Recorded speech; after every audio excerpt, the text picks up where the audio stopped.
தேவ கிருபை வழங்கும் இன்றைய மன்னா.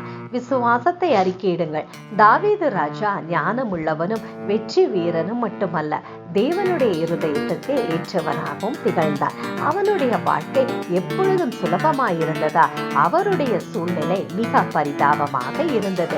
துன்மார்க்கனுடைய வாயும் கபட்டு வாயும் எனக்கு விரோதமாய் திறந்திருக்கிறது.